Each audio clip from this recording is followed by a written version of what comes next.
Hello dear students, welcome you on my YouTube channel Gurukulam Coaching Institute. Dear students, today we are gonna to discuss some important rules related to tense. ठीक है, जैसे कि हम पता है tenses हम जब पढ़ते हैं तो टेंसेज में हम कुछ ग्रामेटिकली रूल्स पढ़ते हैं, लेकिन कुछ उसके अलावा उसकी यूटिलिटी, ठीक है, यानी कि उसके यूजेस कैसे करने हैं, उस टेंसेज में हम क्या क्या सीखते हैं, किस तरह से सीखते हैं, तो उन सभी चीज़ों में कुछ महत्वपूर्ण चीज़ें होती है। तो हम इसमें क्वेश्चन बेसिस पे, ठीक है, हम कैसे इसमें क्वेश्चन बेसिस पे उन चीज़ों को अप्लाई करेंगे कि किस तरह से वो एप्लीकेबल होते हैं और कैसे वो हमें हेल्प करते हैं पेपर में सॉल्व क्वेश्चन को करने में।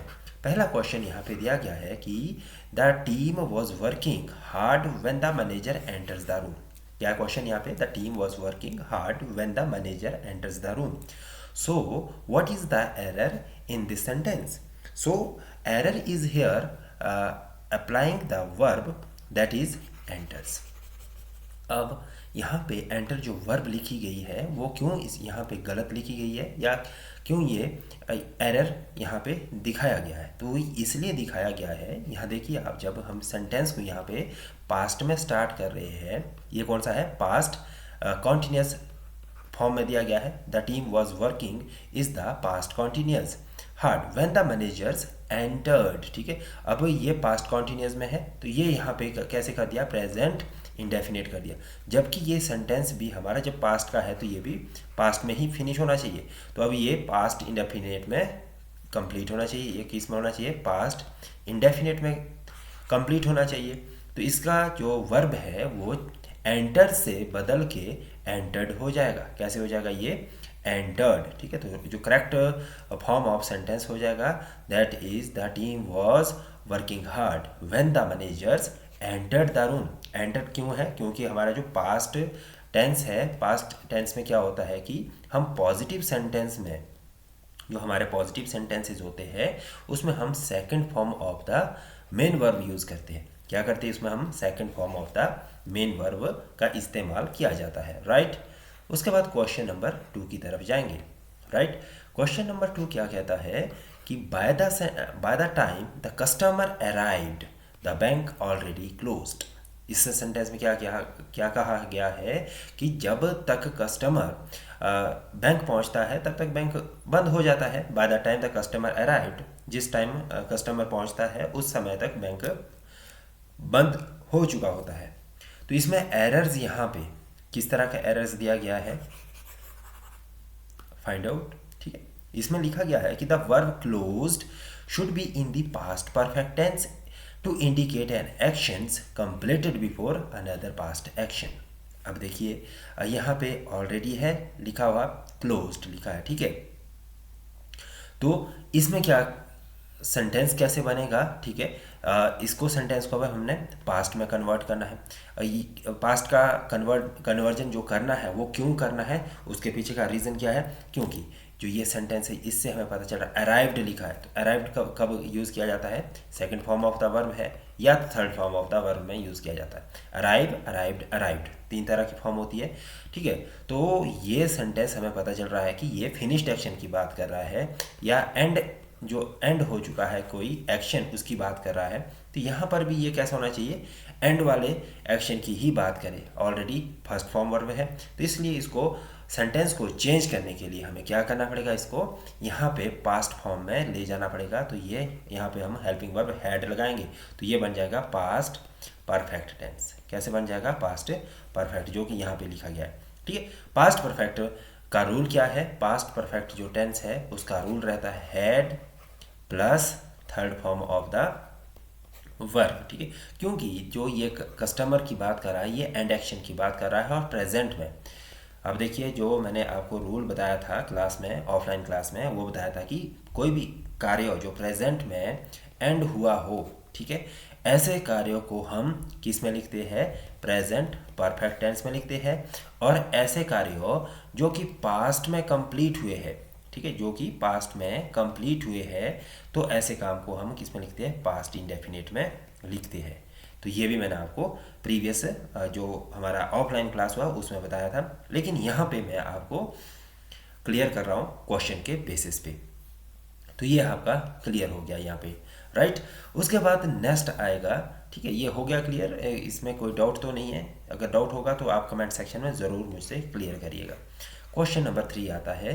क्वेश्चन नंबर 3 में कहा गया कि she will be studying for her exam tomorrow, ठीक, कि वो अपने कल वाले एग्ज़ाम के लिए पढ़ रही है, स्टडी कर रही है, कर रहे है, मतलब कि ये कॉन्टिन्यूस का है, ठीक है। विल बी स्टडिंग है, पढ़ रही होगी, ठीक है।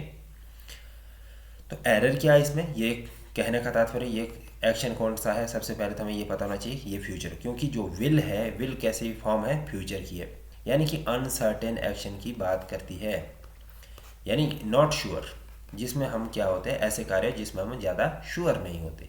The tense, future tense will be studying is appropriate but the time references tomorrow indicates a definite future time, it should be in the simple future tense.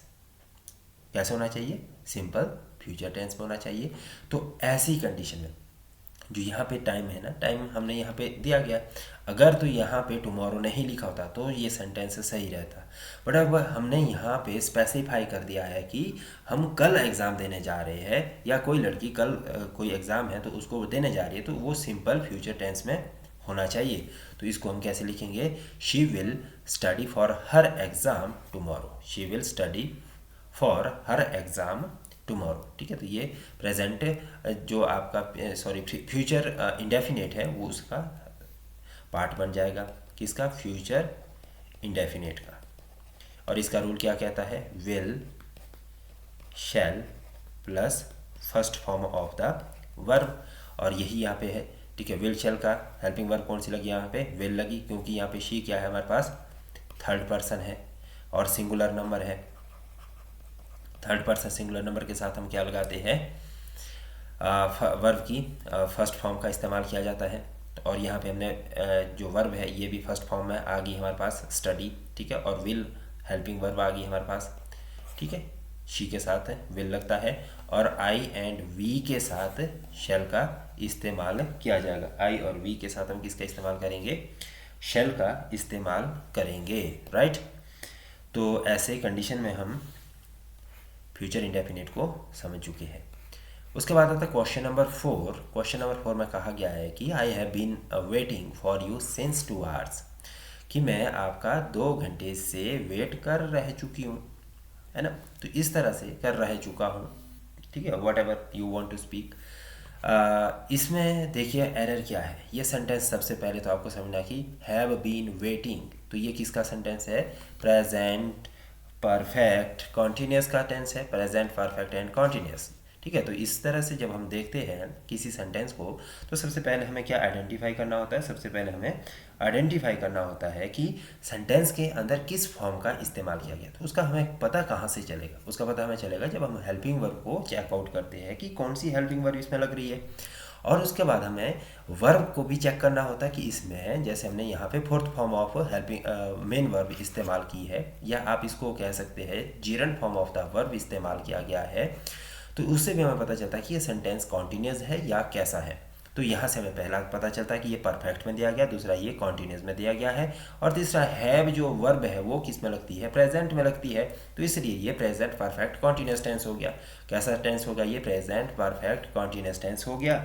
और अब इस प्रेजेंट परफेक्ट कॉन्टिन्यूस टेंस में लिखा गया है कि have been waiting is used correctly, but the position since should be followed by a point of time, ठीक है, तो नॉट अ ड्यूरेशन, ठीक है।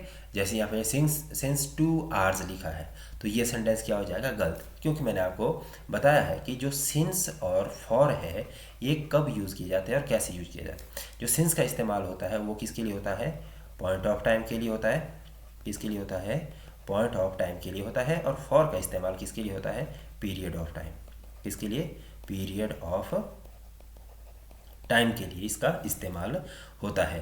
तो इसका जो करेक्ट वर्जन होगा वो क्या होगा कि I have been waiting for you for 2 hours, क्योंकि देखिए जो ये फॉर है ये रफ आइडिया देता है, जैसे 2 आवर्स, ठीक है, 2 आवर्स लिख लिया आपने, यहाँ पे 2 मिनट लिख लिया, 2 मंथ लिख लिया, है ना, 2 मंथ या 2 ईयर्स, इस तरह के जब आइडिया देने हैं, या 2 मिनट्स, 2 डिकेड्स, इस तरह से कुछ भी है, ठीक है।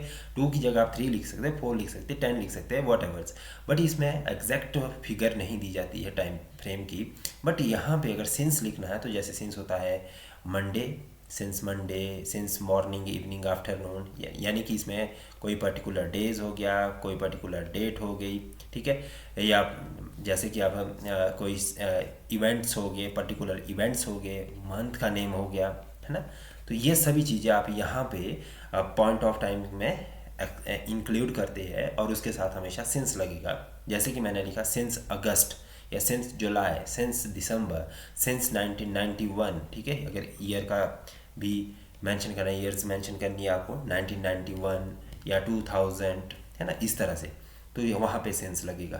तो ये ध्यान रखिएगा। तो ये एक छोटा सा एरर था यहाँ पे, और इसको हमने समझा। क्वेश्चन नंबर 5 है कि दे हैड ऑलरेडी एट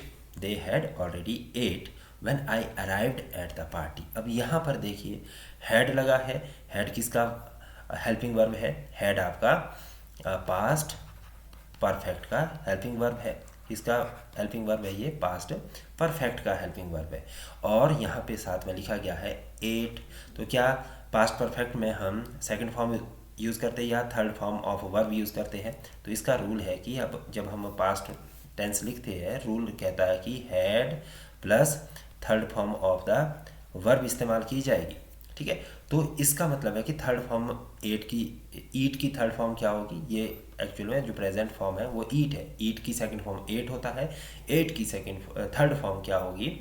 वो होगी आपकी ईटन। तो इसका राइट जो आंसर होगा आपके पास वो क्या हो जाएगा? वो हो जाएगा दे हैड ऑलरेडी ईटन, ठीक है। एट यहाँ पे नहीं आएगा, यहाँ पे आएगा eaten when I arrived at the party, ठीक है। I arrived at the party, ये कैसा है लिखा हुआ? ये पास्ट इंडेफिनिट में लिखा है। पास्ट इंडेफिनिट को और ये पास्ट परफेक्ट में होना चाहिए। सेंटेंस कैसे? अगर यहाँ पे पहला पार्ट इसका पास्ट में दिया गया तो सेकंड भी आपका पास्ट में ही रहेगा। भले ये पास्ट परफेक्ट में दिया गया है, ये पास्ट इंडेफिनिट में है, राइट। तो इस तरह से ये क्वेश्चन नंबर 5 भी हमारा सॉल्व हो चुका है। आगे बढ़ेंगे क्वेश्चन नंबर 6 की तरफ। क्वेश्चन नंबर 6 कहता है by the time he reached the station, by the time he reached the station the train had gone, ठीक है। ये क्वेश्चन है यहाँ पे, by the time he reached the station the train had gone. तो इसमें गलती क्या है, क्या एरर इसमें लिखा गया है? जब हम इस सेंटेंस को अगेन देख रहे हैं तो हमें पता चल रहा है कि ये सेंटेंस भी कैसे दिया गया है? पास्ट परफेक्ट टेंस में दिया गया है। क्यों?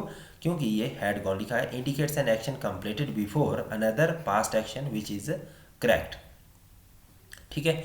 तो अब देखिए इसमें क्या लिखा गया कि पहला ये जो टेंस है by the time he reached the station, ठीक है, ये कैसा है? ये हमारे पास लिखा गया है पास्ट एक्शन से, ये है पास्ट इंडेफिनेट, और ये है पास्ट परफेक्ट टेंस। ये कौन सा है? Past perfect. अब यहाँ पर भी एक रूल है। रूल क्या है कि जब भी आप कोई सेंटेंस का सीक्वेंस लिखते हैं तो पहले जो आपका देखिए एक्शन जो आप कर रहे हैं और जो सडन एक्शन बीत चुका है वो उसको लिखने का भी एक सेंटेंस में सेंस होना चाहिए। अगर ये सेंटेंस ऐसे लिखा गया होता है कि द ट्रेन हैड गॉन, अगर इस सेंटेंस को मैं ऐसे लिख the train had gone by the time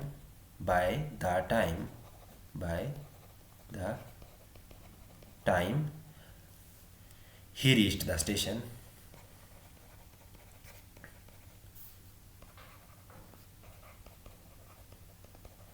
तो ये सेंटेंस क्या होता है हमारा? ये सेंटेंस हमारा गलत हो जाता है उस समय। क्यों? क्योंकि यहाँ पर हमने क्या रखना है? यहाँ पे हमने स्टार्टिंग में उस सेंटेंस को रखना है जो कि अभी लास्ट में हुआ, ठीक है। लास्ट में क्या? देखिए ट्रेन तो पहले जा चुकी थी और जो व्यक्ति है वो बाद में पहुँचा, तो जो बाद वाला एक्शन है, जो रिसेंट वाला एक्शन है उसको हम पहले लिखते हैं सीक्वेंस में, और जो ओवर हो चुका एक्शन है उसको बाद में लिखते हैं। तो ट्रेन पहले जा चुकी थी, आदमी बाद में पहुँचता है। तो इस तरह से ये सीक्वेंस वाइज सही सेंटेंस बनेगा इसका कि by the time he reached the station the train had gone, right. उसके बाद नेक्स्ट चलेंगे क्वेश्चन नंबर 7 की तरफ। It talks about the manager said that the new policy will be implementing next year. तो यहाँ पे आपको देखते ही आइडिया लग गया होगा कि ये सेंटेंस कहीं ना कुछ गलती कर रहा है। इसमें क्या गलती हुई? इसमें आपका सबसे पहले तो हमें यहाँ से पता चल जाता है the verb will be implementing is in the future continuous tense but it should be in the simple future tense. क्यों चाहिए सिंपल? क्योंकि जो यहाँ पे सेंटेंस का फॉर्म है वो कैसे हुआ है?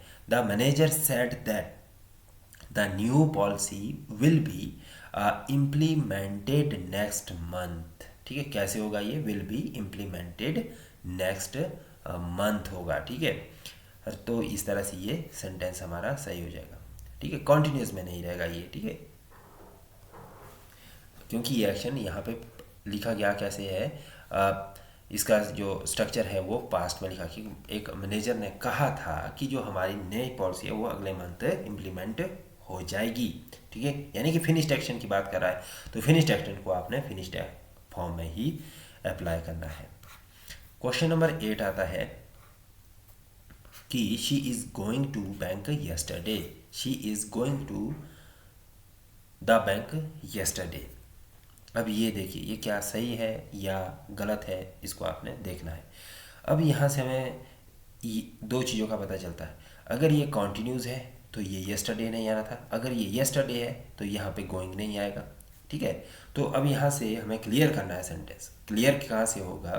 क्लियर आपका ऑब्जेक्ट से होगा कि आपका जो एक्शन है वो किस ऑब्जेक्ट को एकम्प्लिश कर रहा है। ऑब्जेक्ट तो आपका येस्टरडे है, बैंक जाने का। ठीक है, कि आप कल बैंक गए, तो इसका मतलब है कि एरर कहाँ पे है? हेल्पिंग वर्ब में एरर आ गया है। ठीक है, जब हेल्पिंग वर्ब का एरर है तो इसका मतलब है कि जो मेन वर्ब है वो भी ऑटोमेटिकली चेंज हो जाएगी। अब यहाँ पे आपका जो टेंस है ये येस्टरडे की बात कर रहा है, बीते हुए कार्यों की बात कर रहा है। तो बीते हुए कार्य हम लिखते हैं पास्ट इंडेफिनिट में, और जब हम पास्ट इंडेफिनिट को लिखते हैं तो हम लिखते हैं उसमें हेल्पिंग वर्ब। ठीक है, और हेल्पिंग वर्ब इसमें पॉजिटिव सेंटेंस में हम नहीं लगाते। पॉजिटिव सेंटेंस में जब हम बात करते हैं तो हेल्पिंग वर्ब का इस्तेमाल नहीं करते, हम वहाँ पे direct second form of the verb का इस्तेमाल करते हैं। तो इस तरह से ये बन जाएगा। गो की सेकंड फॉर्म होती है वेंट। सो राइट जो सेंटेंस होगा वो कैसे होगा? She went to bank yesterday. She went to bank yesterday. Right, this is also a right answer. Then आता है हमारे पास क्वेश्चन नंबर 9 कि I can't understand why he didn't come to the meeting. I can't understand why he didn't come to the meeting. तो इसको हम कैसे लिखेंगे? इसका जो एरर है, पहले तो हमें एरर चेक करना है कि क्या इसमें कोई एरर है या कोई इसमें एरर नहीं है। द मॉडल वर्ब कांट, ठीक है, इंडिकेट्स प्रेजेंट एबिलिटी। आपको पता है जो कांट है, कैन है, ठीक है, ये प्रेजेंट एबिलिटी को भी एक्सप्रेस करता है और इनएबिलिटी को भी एक्सप्रेस करता है। Indicate present abilities but the verb came is in the past tense, so it should be didn't hear. ठीक है, तो क्या होगा? डिंट कम होगा या केम होगा, है ना? तो इसको हम देखेंगे। अब यहाँ पे सेंटेंस का जो एरर है, can't understand why he did not come. ठीक है, अब जब डिडंट है लिखा हुआ, डिड नॉट, ये किसका टेंस है? ये पास्ट इंडेफिनेट में नेगेटिव सेंटेंस है। नेगेटिव सेंटेंस का रूल क्या बोलता है? नेगेटिव सेंटेंस का रूल बोलता है कि इसमें हम सब्जेक्ट लगाते हैं, सब्जेक्ट के साथ इसमें हेल्पिंग वर्ब डिड लगाते हैं, और नेगेटिव के लिए नॉट का इस्तेमाल करेंगे, और वर्ब की इसमें हम क्या करते हैं?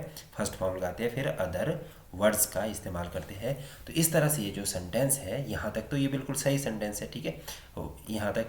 सो यहाँ से आगे क्या है इसमें कि इसमें जो सब्जेक्ट है वो ही आ जाएगा, और हेल्पिंग वर्ब आपकी आ जाएगी डिड नॉट, प्लस वर्ब की फर्स्ट फॉर्म आएगी, यहाँ पे सेकंड दी गई है, तो ये केम की जो फर्स्ट फॉर्म है वो क्या है? कम है, और अदर वर्ड्स है टू द मीटिंग। इस तरह से ये आपका सेंटेंस बन के तैयार हो जाएगा और ये राइट सेंटेंस हो जाएगा। क्वेश्चन नंबर 10, क्वेश्चन नंबर 10 की तरफ है। By this time next year I will learn French. By this time next year I will learn French. ठीक है, तो इसमें क्या लिखा गया है? ठीक है, इसमें हम यहाँ पे देख लेते हैं। ठीक है, इस सेंटेंस में एरर देखना सबसे पहले तो हमें सेंटेंस को समझना होता है। ठीक है, जैसे कि हम देखेंगे कि the future tense will learn, यहाँ से हमें कहाँ से पता चला? ये विल लर्न किसकी बात है? फ्यूचर इंडेफिनिट की बात कर रहा है, ये किसकी बात कर रहा है, फ्यूचर इंडेफिनिट की बात कर रहा है। और ये क्या है, विल लर्न, फ्यूचर इंडेफिनिट का रूल है विल, शैल प्लस वर्ब की फर्स्ट फॉर्म, तो ये एग्जैक्टली सेम है, आई विल लर्न फ्रेंच, ठीक है। Will learn is correct, but the time reference by this time next year should use in the future perfect tense, ठीक है। जो ये है ये कैसे होना चाहिए, फ्यूचर परफेक्ट टेंस में। अब यहाँ पर ये सेंटेंस का तो ठीक लिखा था, लेकिन अब ये वाला जो पार्ट है इसको समझिए आप। अब ये वाला पार्ट है, इसकी बात कर रहा है ये कि ये सेंटेंस किस में दिया गया, by this time next year. अब ये बात कर रहा है कि इस समय अगली साल, फ्यूचर की बात कर रहा है, और एक्शन को फिनिश करने की बात कर रहा है कि इंग्लिश या फ्रेंच सीख चुका हूँगा, ठीक है। तो अब इसको आपने फ्यूचर परफेक्ट में करना पड़ेगा। ये जो फ्यूचर परफेक्ट की बात कर रहा है, ठीक है, किसकी बात कर रहा है, फ्यूचर परफेक्ट की ये बात कर रहा है। तो इसमें हम सेंटेंस को करेक्ट करेंगे, तो by this time next year I will have learned French, क्योंकि फ्यूचर परफेक्ट का जो रूल है, फ्यूचर परफेक्ट टेंस का जो रूल है वो कहता है आपके पास कि आपके पास will shall as a helping verb इस्तेमाल होगी, और उसके साथ साथ हम क्या लगाएंगे, हैव लगाएंगे, और वर्ब की इसमें थर्ड फॉर्म का इस्तेमाल भी करेंगे। तो ये यहाँ पे आपका 10 क्वेश्चन आज हमने इसके डिस्कस किए हैं। तो नेक्स्ट वीडियो आएगी आपकी जो डिफ़िकल्ट लेवल है, इससे थोड़ा सा हायर स्टैंडर्ड होगा, उसका इंतज़ार करिए, आप नेक्स्ट वीडियो में उसको देखेंगे। Thank you to watch this video, please share, subscribe and like this video.